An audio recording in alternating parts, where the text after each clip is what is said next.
시청자 여러분 안녕하십니까? 우리 지역에 힘이 되는 소식 BTV 뉴스 시작합니다. 서울 시민들은 다시 진보 교육감을 선택했습니다.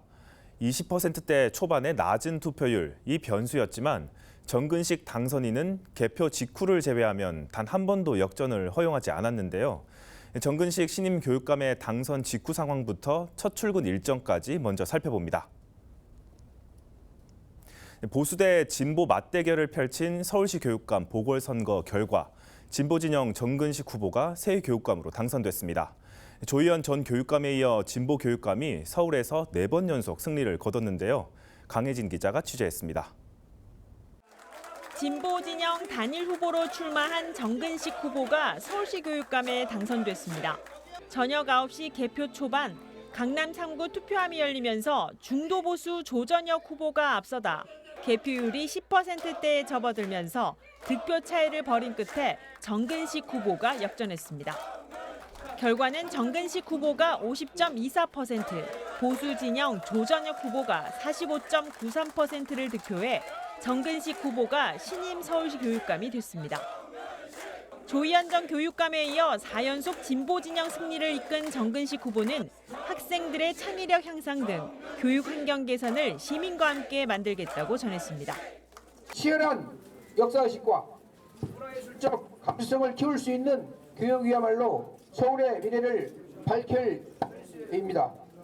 저는 이러한 교육을 통해 우리 아이들이 창의력과 협력 그리고 자율성을 마음껏 펼칠 수 있는 그런 환경을 만들겠습니다. 그러면서 교육의 주체인 학생과 교사, 학부모와 소통하고 학교 현장을 찾아 학생들이 원하는 교육 정책을 정비해 제대로 실천하겠다는 각오입니다. 학교 현장을 찾아서 우리 학생들도 만나고 또 우리 선생님들께 다시 한번 그 용기를 드리고 수업에 전념할 수 있는 그런 환경을 만들어 가겠습니다. 그리고 우리 학부모님들 마음 놓고 우리 아이들을 학교에 맡길 수 있도록 그런 환경을 만들어 가겠습니다. 이번 선거는 교육감 직선제 도입 후 역대 최저 투표율을 기록했지만 진보 진영 후보가 또다시 승리하면서 서울 교육에 새로운 변화를 예고했습니다. 케이블TV 공동취재단 강혜진입니다. 서울시 교육감 재보궐선거에서 당선된 정근식 신입 교육감이 취임식을 갖고 교육감직 임기를 바로 시작했습니다. 취임사와 기자 간담회 자리에서는 희망이 되는 서울교육 그리고 교육 양극화 해소에 힘을 쏟겠다고 밝혔습니다. 이승준 기자가 취재했습니다. 서울시 교육청으로 출근한 정근식 신임 교육감은 직원들과의 인사로 임기를 시작했습니다. 정 교육감은 50.24% 득표해 조희연 전 교육감에 이어 4연속 진보 진영의 승리를 이끌었습니다.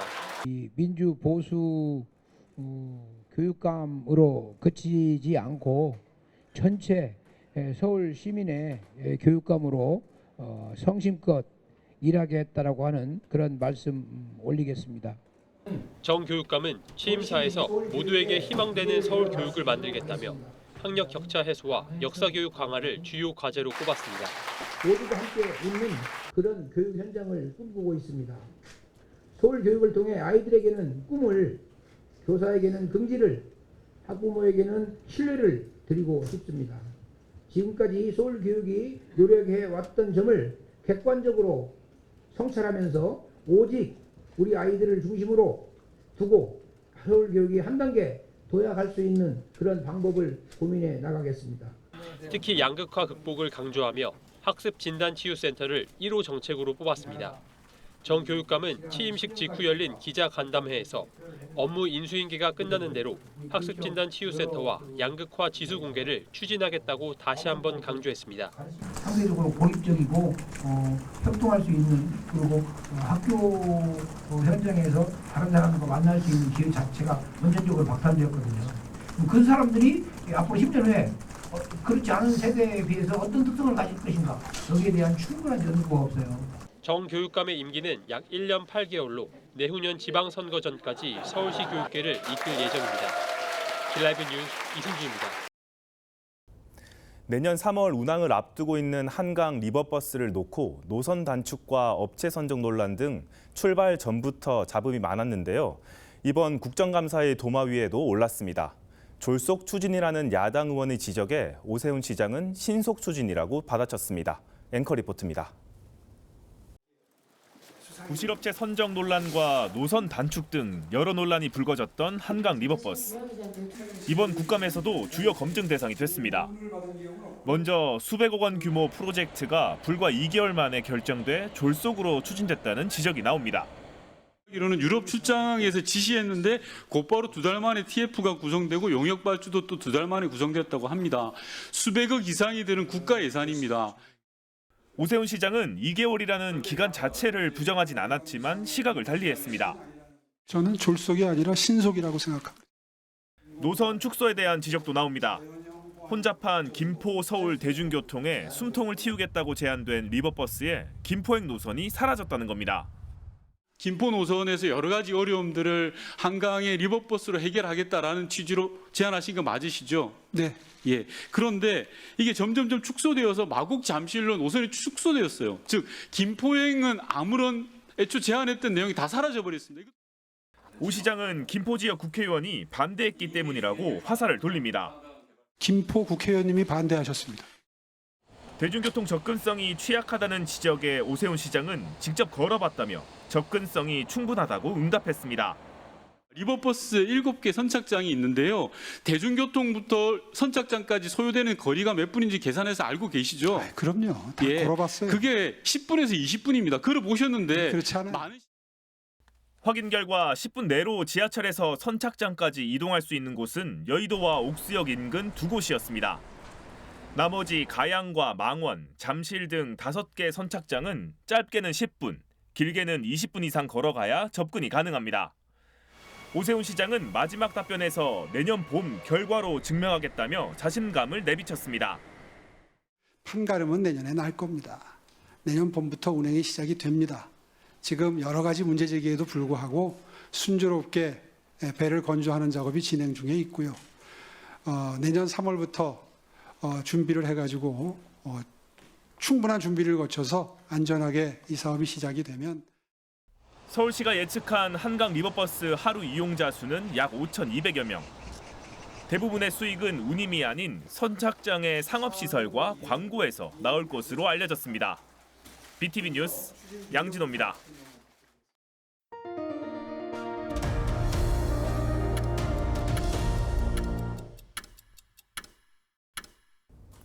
국감이 열린 서울시청 앞에서는 동서울터미널 현대화 사업 관련 주민들의 집회 시위가 있었습니다.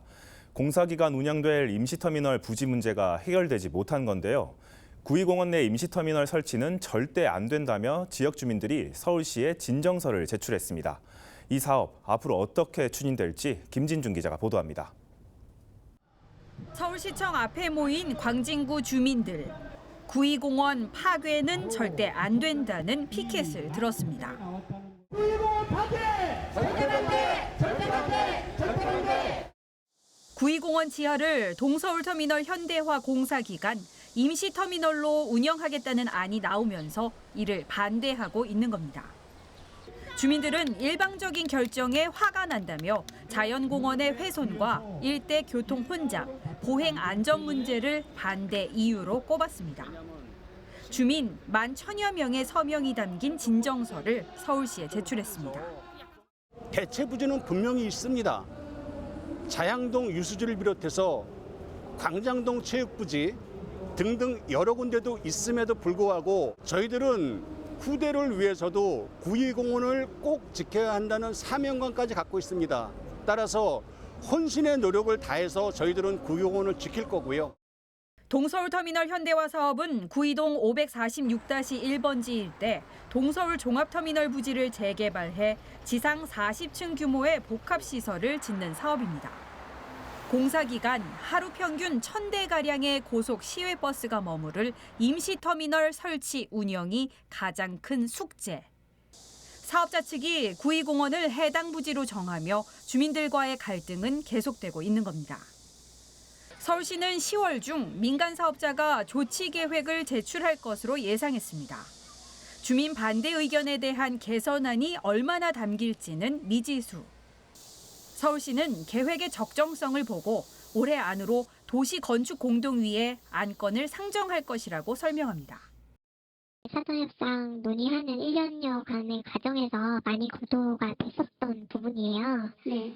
그래서 저희도 다른 대안이 있었으면 좀 방안을 좀 마련을 했을 건데 사실 가장 현실적인 아니다 보니까 그 안으로 좀 추진 중에 있는데 주민 우려 사항에 대해서도 저희가 공감을 하고 있고요. 거기에 대해서 주체 사항이 제시가 되면 좀 적정성을 저희가 좀 보려고 합니다. 지구 단위 계획 결정 고시가 이루어져도 향후 건축 심의, 허가 등의 절차도 남아 있습니다.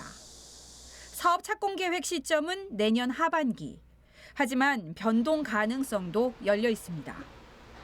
주민들은 구이공원 내 임시터미널 설치는 절대 안 된다며 구청 앞 집회 시위 등을 통한 반대 목소리를 이어가겠다고 밝혔습니다. BTV 뉴스 김진중입니다.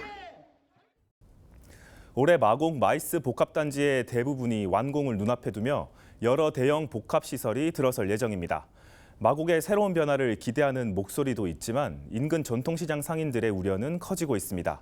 시장 문을 닫고 반대 집회를 열었는데요. 강현준 기자의 보도입니다.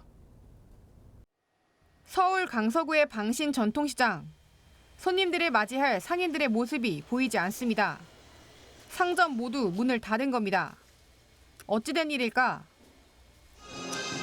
방신시장, 송화시장, 우리도 같이 살자!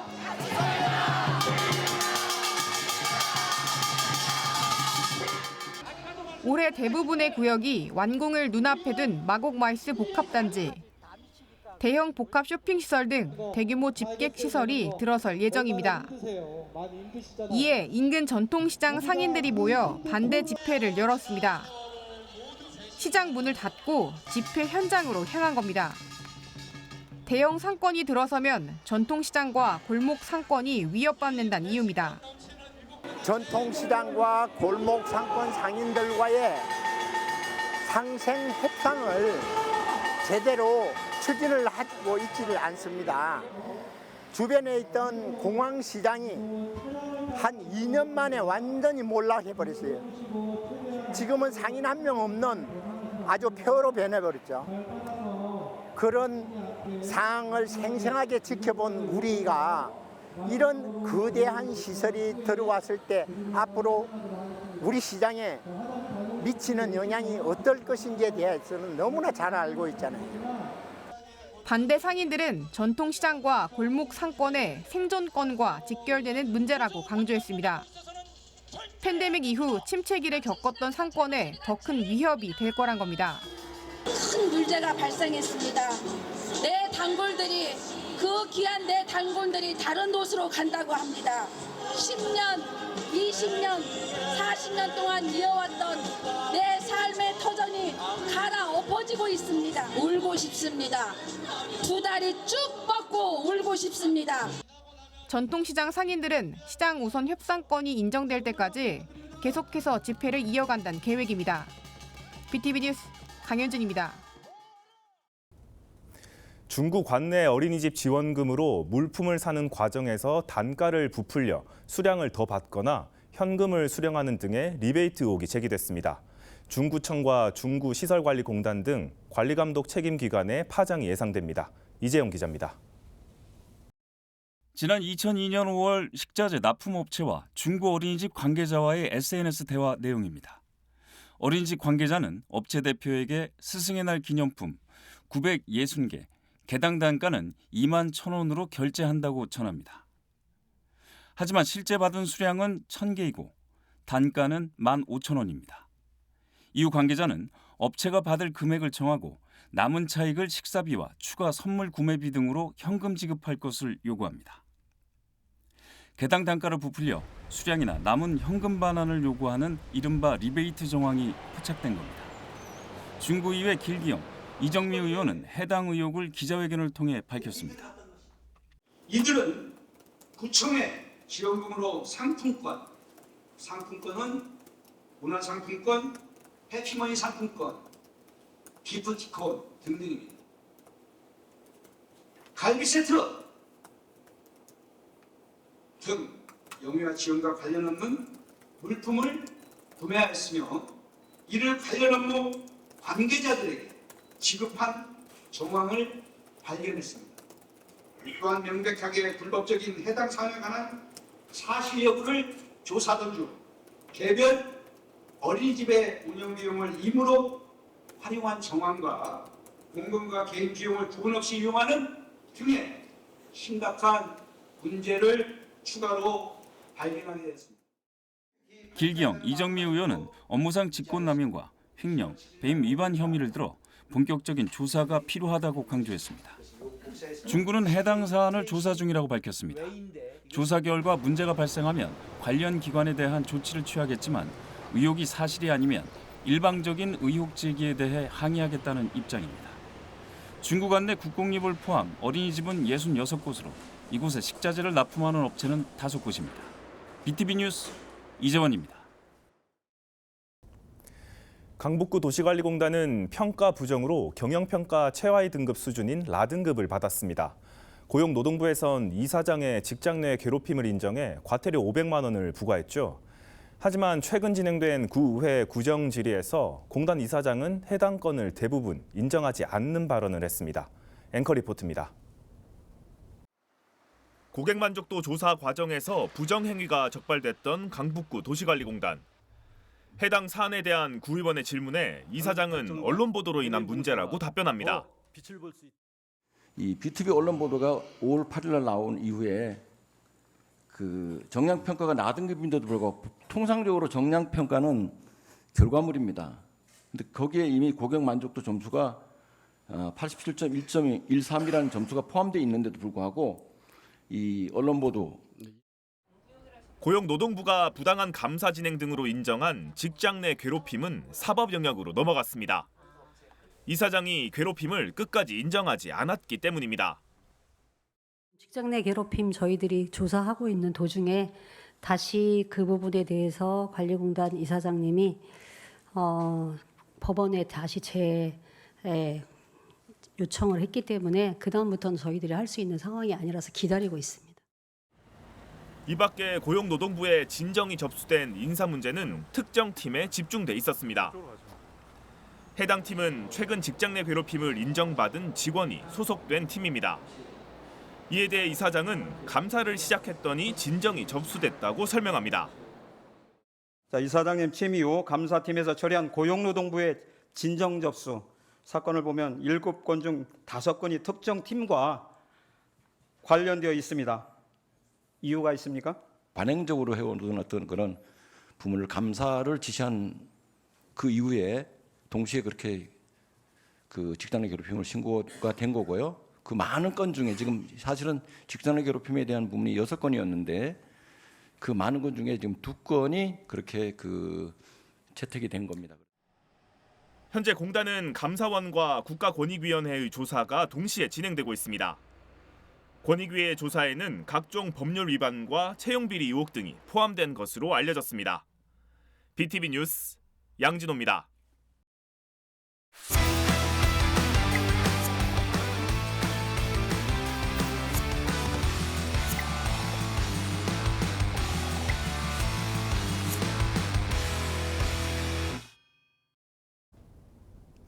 지역의 다양한 정보와 소식을 주민이 직접 전하는 주민통신원 시간입니다. 노원구 공릉동에는 매달 주민들이 모여 회의를 하고 마을의 일을 결정하는 꿈마을 공동체 회의가 있다고 합니다. 지금은 거의 사라진 반상회가 떠오르는데요. 주민들이 어떤 일을 의논하고 결정하는지 공릉동으로 찾아가 봤습니다. 노원구 신유정 주민통신원이 전합니다. 노원구 공릉동 청소년 문화정보센터. 매월 한 번씩 주민들이 모여 공릉동 꿈마을 원래회의가 열립니다. 이 회의는 누구나 꿈꾸는 마을을 만들어 보자고 2012년에 마을 주민들이 자발적으로 만든 네트워크입니다. 반갑게 인사하고 박수로 서로를 응원하며 회의를 시작합니다. 평일 오전 회의에 50여 명이 넘는 분들이 모였습니다. 서로 인사하며 각자의 근황 나누기를 통해 마을이 어떻게 돌아가고 있는지 세세한 소식들을 접하게 됩니다.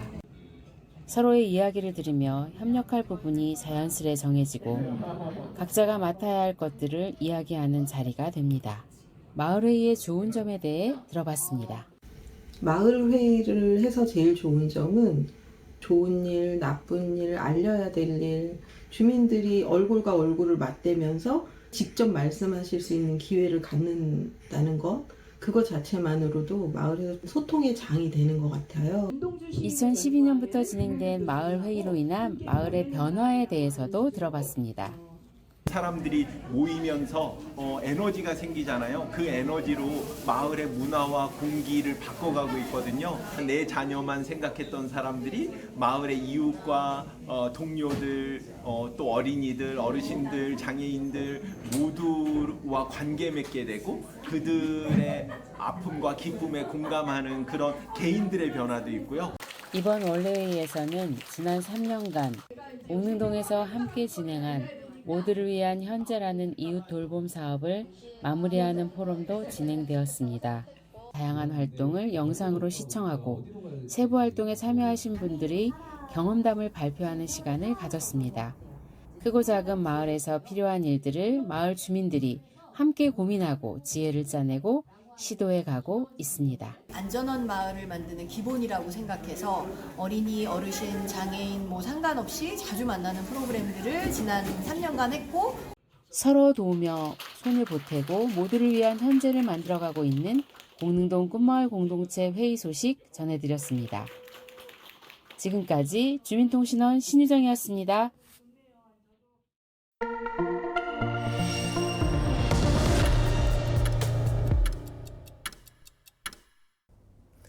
저희가 준비한 소식은 여기까지입니다. 다음 시간에도 우리 지역에 힘이 되는 소식으로 돌아오겠습니다.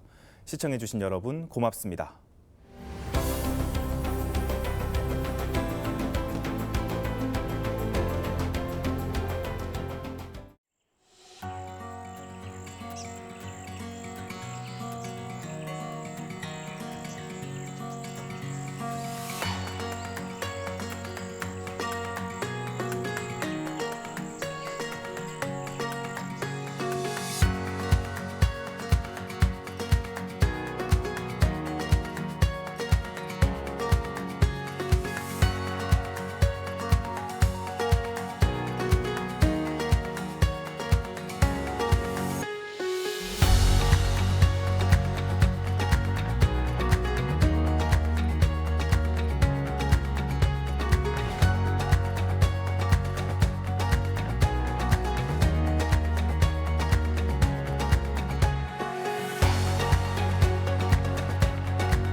BTV 뉴스를 더 많이 보고 싶으시다면 여기 구독 버튼을 눌러주세요.